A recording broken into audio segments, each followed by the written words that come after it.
Ông bà mình dạy là tiền nào của nấy.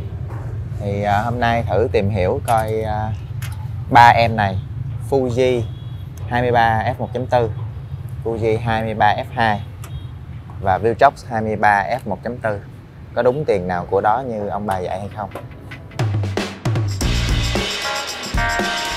Đối với các anh em yêu nhiếp ảnh thì nếu anh em chỉ có một lens duy nhất thì đa số mình nghĩ sẽ chọn tiêu cự 23. Tại vì tiêu cự 23 là tiêu cự dễ chụp nhất, hầu như chụp cái gì cũng được. Bạn chụp được đường phố, bạn chụp được phong cảnh, bạn chụp được chân dung dạng môi trường, bạn chụp được khoảng 90% tất cả các thể loại. Và cái góc nhìn cũng rất là dễ chịu. Và đặc biệt ống một tiêu cự thì sẽ cho cái chất lượng hình ảnh cao nhất. Cho nên nếu mà có dịp, nếu được sở hữu một con thì hãy nên cân nhắc cái tiêu cự 23 này. Về thiết kế thì em Fuji 1.4 có thiết kế theo mình là đẹp nhất, kiểu dáng vintage. Lens build nó cho cái cảm giác mình giống như là lens làm bằng kim, nó là một khối, thành ra cầm vào thấy chắc chắn, thấy đẹp sướng. Anh em thấy cắm với body X-Pro nè, rất là hợp.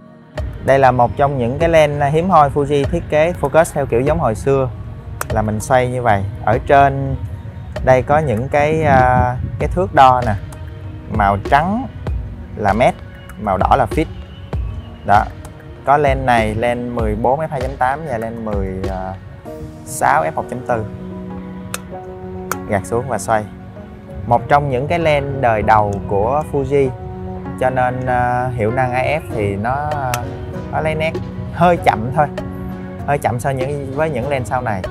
Rồi còn về em 23 f2, em này là những đời sản xuất lens sau này của Fuji thì được cải tiến là lấy nét nhanh và êm, có Weather Shield luôn, thì anh em có thể chụp dưới mưa hay những thời tiết khắc nghiệt thoải mái. Rất là nhỏ nhưng có vỏ rất nhiều. Lát nữa chúng ta sẽ nói sâu hơn về hiệu năng của em đó. Khác với lại hai em Fuji thì cái vòng khẩu của em Viltrox này là vòng khẩu trơn, clickless. Đó, mình xoay vậy nè. Cá nhân thôi nha, thì nó hơi nửa vời ở chỗ á, là mình xoay nó rất là mượt, nhưng khi bạn bật máy lên và bạn xoay nó, mỗi 1/3 khẩu nó đi á, thì nó khựng chứ nó không mượt giống như là những cái lens quay phim. Kiểu dáng rất đẹp, rất hiện đại, gắn với body hiện tại là body 10 cũng rất hợp. Lens Viltrox mình đánh giá cao về mặt thẩm mỹ ở chỗ là họ làm lens nhìn chắc chắn, đẹp. Sigma chú ý điều này nha, ba cái lens Sigma hiện tại ra build nhựa thì cá nhân mình, vẫn là quan điểm cá nhân, thì không có cảm tình lắm. Mặc dù xét về chất lượng hình ảnh thì tất cả đều làm tốt hết. Trên tay em Viltrox mình là bản chữ trắng.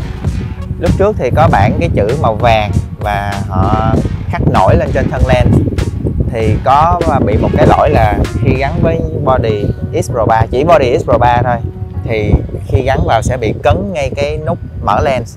Thành ra họ vội vàng họ thu hồi về được lens nào hay lens đó. Vội vàng họ tung ra cái bản chữ trắng này thì dùng được cho tất cả các body luôn.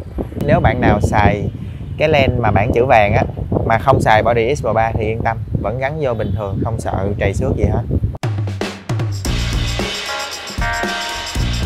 Ok, bây giờ qua tới phần hiệu năng AF. Em Fuji 1.4 là một trong những em lens đời đầu của Fujifilm, thì motor cũ. Tuy nhiên mình thử nghiệm lấy nét với body XT10, lấy nét điểm gần khoảng tầm 2m và ra tới vô cực, thì lens hoạt động cũng khá tốt, đặc biệt với cái trời nắng như vậy. AFC thì chắc chắn thua rồi, nhưng mà tiêu cự này nếu các bạn muốn AFC thì mình nghĩ cũng không có quá nhiều trường hợp phải cần tới em 23 f2. Đây là một bản có thể gọi là nâng cấp về mặt hiệu năng AF của Fuji. AF rất là nhanh, êm và chính xác, dùng cho tất cả mọi body. Thì khi mà xài với body XT10 thì AF vẫn rất nhanh, bám nét cũng khá tốt luôn nha các bạn.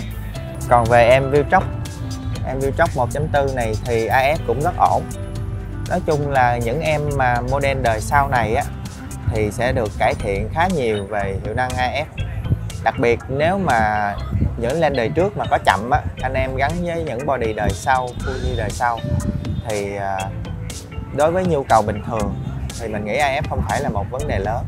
Tất nhiên máy thì sẽ có những lúc AF không tốt, thì cái lúc đó mình nghĩ là máy nó không hiểu ý mình thôi.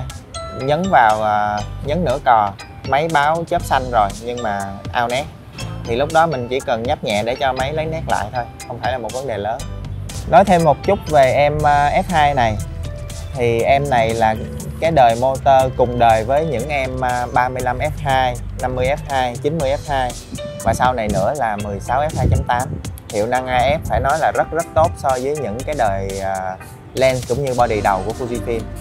Thì nếu mà bạn tính những cái body và lens đầu tiên hay Fujifilm họ ra hồi những năm 2011 thì lens này ra mắt năm 2017.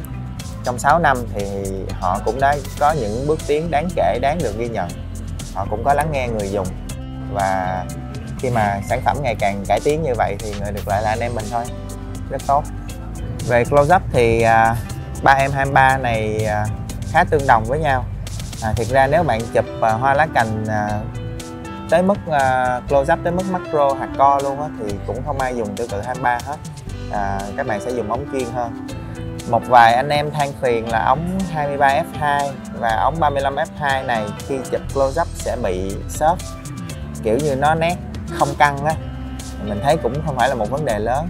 Khi mà anh em chụp cận như vậy á thì cái đốp nó rất là mỏng, thì lúc đó mình chỉ việc mình khép xuống cỡ F2.8, F4 là ok thôi, không thành vấn đề.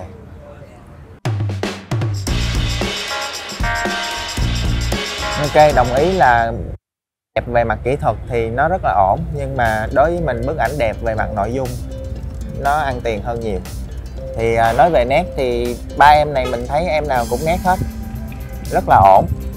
Có những bạn quan tâm tới khẩu 1.4 max khẩu mà muốn nét ra tới rìa luôn thì mình thấy nó là chuyện không thể đâu.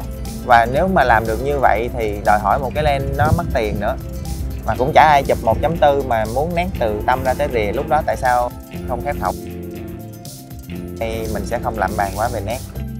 Hai em Fuji chắc chắn là làm tốt rồi. Khoa học màu của Fuji được đánh giá rất cao kể từ những năm đầu tiên họ ra cái dòng X này, năm 2011 đổ đi. Thì Fuji được cái màu JPEG rất tốt. Bạn hầu như đối với những anh em chụp cần ảnh có liền, ví dụ như đăng Facebook hoặc là ảnh phóng sự, thì cái màu của Fuji đáp ứng rất tốt những cái nhu cầu đó của anh em. Riêng về em Viltrox thì màu sẽ hơi nhạt, hơi tái một chút xíu so với Fuji. Tuy nhiên điều này anh em về bỏ vào hậu kỳ ổn, không sao hết, cũng không thành một vấn đề lớn.